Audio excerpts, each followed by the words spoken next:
Morning everyone. তো তোমাদেরকে সকালের আরও একটা ব্লগে স্বাগত জানাই। তো অনেক দিন পর একটা সকালের ব্লগ নিয়ে চলে আসলাম। আর আজকের ব্লগটা একটু অন্যরকম হতে চলেছে। তো সেটার মেন কারণ হলো আজকে ওদের লাস্ট এক্সাম। তো সেই জন্য ভীষণ একটু আনন্দও রয়েছে, আবার মনে একটু একটু দুঃখও রয়েছে। কারণ আনন্দটা হলো ওকে আর গুটিয়ে গুটিয়ে পড়াতে হবে না, যে না বাবা এখানে এখন বসো লিখতে, বা বিকেলে বসতেই হবে, গাদা গাদা টাস্ক দিতে হবে না।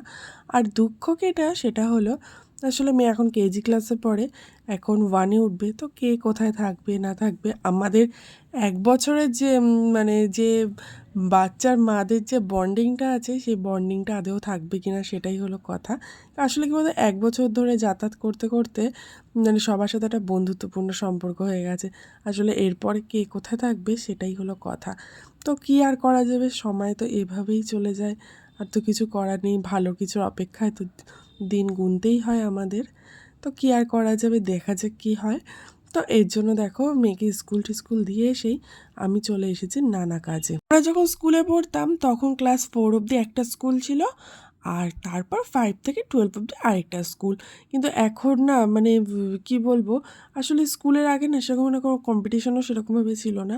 আর আমরা যে ক্লাস 4 অবধি পড়তাম, আর তারপর আমাদের অ্যাডমিশন হতো, তারপর আমরা বড় স্কুলে যেতাম। কিন্তু তো এত এখনকার স্কুলের মতো মানে এতটা ছিল না যে কম্পারেটিভ যে আমাদের যেতেই হবে এখানে বা ওইখানে ভর্তি না করলে চলবে না, সেরকম ব্যাপারটা অতটা ছিল না। আর আমাদের দেখেছি যে আমাদের সঙ্গে যারা খুব ভীষণ ভালো স্টুডেন্ট, তারাও আমাদের সঙ্গে যেরকম একটা প্রাইমারি স্কুলে পড়তো সেরকম হাই স্কুলে পড়তো। সেরকম ইংলিশ মিডিয়ামের চলটা অতটাও ছিল না। আর জানো তো, এত দিন পর মানে যখন ছোটোবেলার বন্ধুদের সঙ্গে দেখা হয়, জাস্ট মানে মনটা না আনন্দে ভরে ওঠে। আর যখন মানে স্কুলের পাশ থেকে আমরা যাই না, তখন না মানে এখন না স্কুলটার দিকে দাঁড়িয়ে মানে তাকিয়েই থাকতে ইচ্ছা করে। তো রিসেন্টলি আমি মেয়েকে বলছিলাম, বাবা তোমাকে আমি একদিন আমাদের স্কুলে নিয়ে যাব, তাহলে তুমি দেখবে।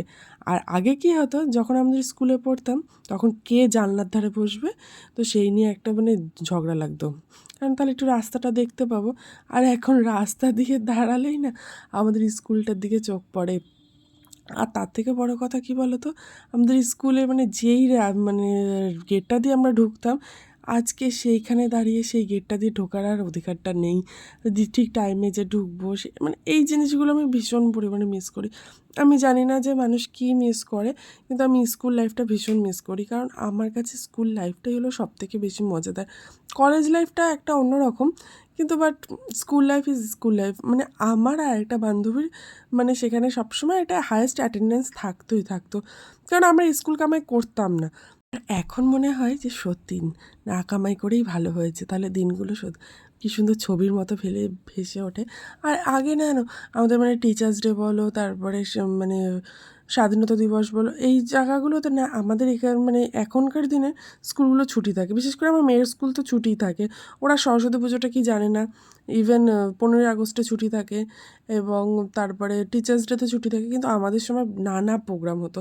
ইভেন এখনও মানে আমার মনে হয় যে সরকারি স্কুলগুলোতে ওই প্রোগ্রামগুলো হয়, যেগুলো আমার মেয়েরা বাচ্চারা ভীষণ মিস করে। তো কী আর করা যাবে, কিছু তো করার নেই, দেখা যাক কী হয়।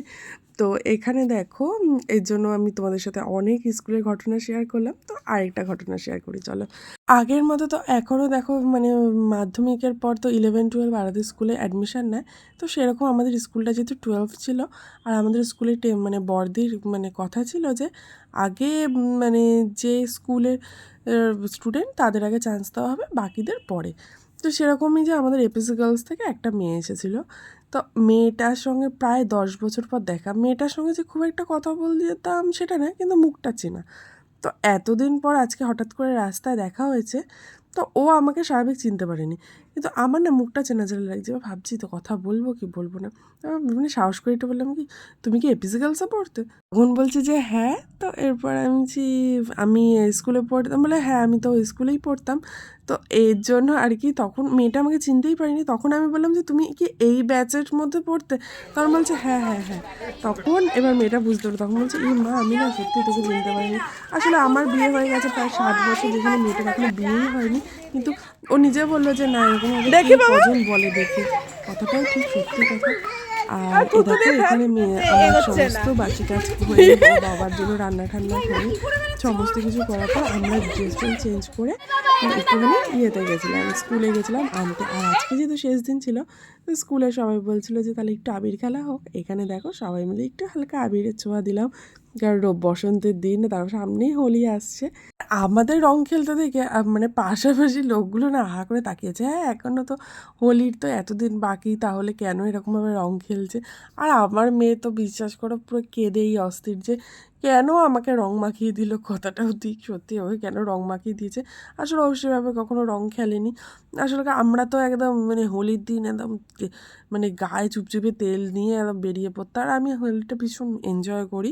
কিন্তু আমার মেয়ে তো সেহেতু কখনোই হোলি খেলেনি, তো সেই জন্য আর কি আসলে ওরা না সে মানে ওদের মানে খেলা মানে মোবাইল আর টিভি, তারপরেও যে হোলি বলো তারপরে ইয়ে বলো মানে নানা রকম খেলা ওরা কিছুই জানে না। তো এখানে দেখো হোলি খেলার পর ভীষণ কান্না করে দেয়, তো বাধ্য হয়ে তারপর স্নান পান করিয়ে ওকে বাবার সঙ্গে দোকানে পাঠিয়ে দিয়েছি। আর এদিকে দেখো আমি সমস্ত খাবার টাবার খেয়ে টেয়ে তারপরে একটু ফলগুলো ছিল সেগুলো একটু গুছিয়ে গুছিয়ে রাখছিলাম। একটা কথা, আমার জীবনে যদি কোনোদিনও আমি দাঁড়াতে পারি, আমি না ফার্স্টে ফলের দোকানে যাব।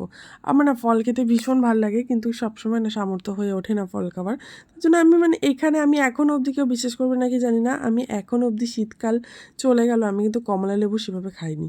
সেভাবে বলতে আমি একটা কমলা লেবু কখনো গোটা খাইনি, মানে পুরো শীতকালে। মানে মানুষ এটা হয়তো হাসবে, তো কিন্তু সত্যি সবসময় হয়ে ওঠে না।